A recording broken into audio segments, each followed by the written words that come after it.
അസ്സലാമു അലൈക്കും വറഹ്മത്തുള്ളാഹി തആല വബറകാതുഹു.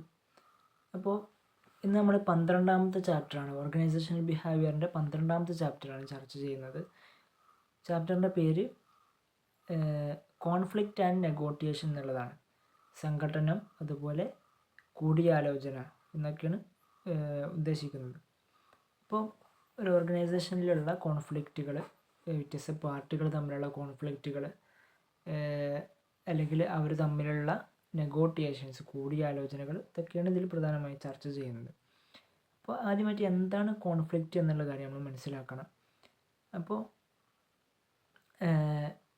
ഇത് രണ്ട് പാർട്ടികൾ തമ്മിലായിരിക്കും ചിലപ്പോൾ ഉണ്ടാവുക. എന്തെങ്കിലും ചില കാഴ്ചപ്പാടുകളുടെ വ്യത്യാസത്തിലോ അല്ലെങ്കിൽ ഏതെങ്കിലും അഗ്രിമെൻറ്റുകളുടെ പിന്നിലുള്ള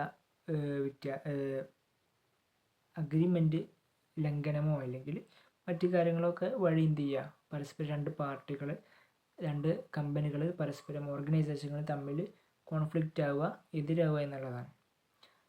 പിന്നെ ഇതിൽ പറയുന്ന 3 ടൈപ്പുകളുണ്ട്. ഒന്ന് ടാസ്ക് കോൺഫ്ലിക്റ്റ് ആണ്. അപ്പോൾ അത് ഒന്നാമത്തെ അതിൻ്റെ കാരണം പറയുന്നത്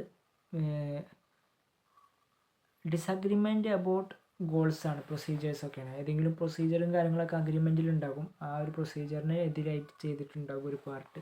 അപ്പോൾ ആ മറ്റേ പാർട്ടി, ഒരു പാർട്ടി മറ്റേ പാർട്ടിയുമായിട്ട് എന്ത് ചെയ്യും, കോൺഫ്ലിക്റ്റിലാവും. പിന്നെ അടുത്തത് റിലേഷൻഷിപ്പ് കോൺഫ്ലിക്റ്റ് ആണ്.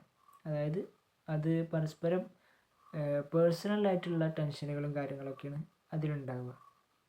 പിന്നെ പ്രോസസ് കോൺഫ്ലിക്റ്റ് ഉണ്ട്. അതായത്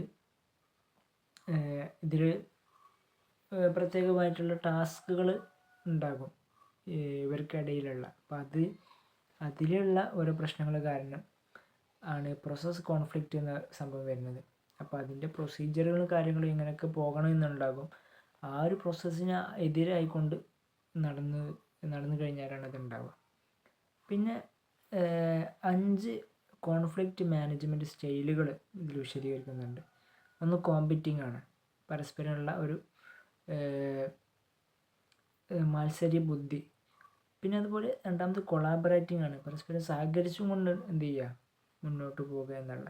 പിന്നെ കോംപ്രമൈസിങ് ആണ്, പരമാവധി ഒരു പാർട്ടി മറ്റേ പാർട്ടിയോട് കോംപ്രമൈസ് ചെയ്തുകൊണ്ട്, പരിഹരിച്ചുകൊണ്ട്, എല്ലാ കാര്യങ്ങളും എന്തെങ്കിലും പ്രശ്നങ്ങൾ വരുമ്പോൾ അപ്പോൾ തന്നെ പരിഹരിച്ച് മുന്നോട്ട് പോവുക.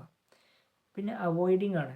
ഇപ്പോൾ അതിന് സാധിച്ചില്ലെങ്കിൽ ഒരു പാർട്ടി കൃത്യമായി അവരെന്ത് ചെയ്യുക, മറ്റേ പാർട്ടിയെ അവോയ്ഡ് ചെയ്യുക പൂർണ്ണമായിട്ടും. പിന്നെ അതുപോലെ അക്കോമഡേറ്റിംഗ് ആണ്. അപ്പോൾ ഇത് അറിയാതൊക്കെ ചിലപ്പോൾ എന്ത് ചെയ്യും, ചില കാര്യങ്ങൾ സപ്പോർട്ടീവായി പോയി കഴിഞ്ഞാൽ പിന്നെ മറ്റേ പാർട്ടിക്കാണ് അതിൻ്റെ ദോഷം വരിക. പിന്നീട് ചിലപ്പോൾ നമ്മൾ എന്തെങ്കിലും ഒരു റിലേഷൻഷിപ്പ് കാരണം ചിലപ്പോൾ സഹകരിച്ച് പോയതാണെങ്കിൽ ചിലപ്പോൾ അതിലൂടെ വല്ല മിസ്റ്റേക്കുകളും വരുമ്പോൾ പിന്നീട് ആ ഒരു അക്കോമഡേറ്റിംഗ് എന്നുള്ള രൂപത്തിലായി മാറും. പിന്നീട് നഷ്ടം വരുമെന്നുള്ളതാണ് ഇതിന് പാർട്ടി. അപ്പോൾ അത് മുൻകൂട്ടി കണ്ട് ആദ്യം അവോയ്ഡ് ചെയ്യുന്നതായിരിക്കും ചിലപ്പോൾ നല്ലത്. അപ്പോൾ പിന്നെ അടുത്തതായിട്ട് നെഗോട്ടിയേഷനെ കുറിച്ച്, നെഗോട്ടിയേഷൻ്റെ 5 ക്രിട്ടിക്കൽ സ്റ്റെപ്പുകൾ. നെഗോട്ടിയേഷൻ എന്ന് പറഞ്ഞു കഴിഞ്ഞാൽ കൂടിയാലോചന, പരസ്പരം ഏതെങ്കിലും പാർട്ടികളോ കമ്പനികളോ അല്ലെങ്കിൽ ഓർഗനൈസേഷനുകൾ തമ്മിൽ കൂടിയാലോചിച്ച് ഒരു കാര്യങ്ങൾ തീരുമാനിക്കുന്നതിനാണ് പറയുന്നത്. അപ്പോൾ അതിലുള്ള 5 ക്രിട്ടിക്കൽ സ്റ്റെപ്പുകളാണ് ഉള്ളത്. ഒന്ന് പ്രിപ്പറേഷൻ ആൻഡ് പ്ലാനിങ് എന്നുള്ള സംഭവം. അത് പ്രധാനപ്പെട്ടൊരു സംഗതിയാണ്, പരസ്പരം പ്രിപ്പയർ ചെയ്യുക, പ്ലാനിങ് ചെയ്യുക എന്നുള്ള കാര്യം. പിന്നെ അതുപോലെ രണ്ടാമത്തെ ഡെഫിനിഷൻ ഓഫ് ഗ്രൗണ്ട് റൂൾസ് എന്നുള്ളത്.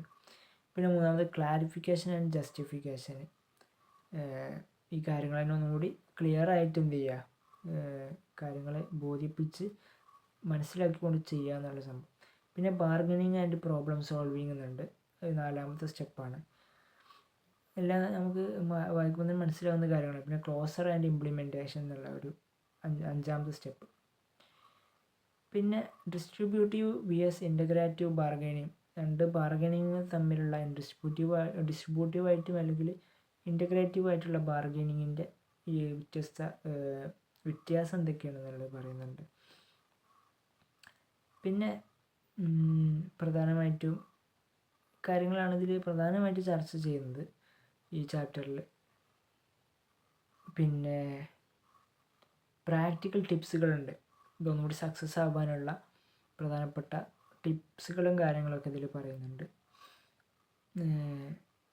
ഇത്രയുമാണ് ഈ പാഠത്തിൽ പ്രധാനമായിട്ട് ചർച്ച ചെയ്യുന്നത്. ഓക്കെ, അസ്സലാമു അലൈക്കും.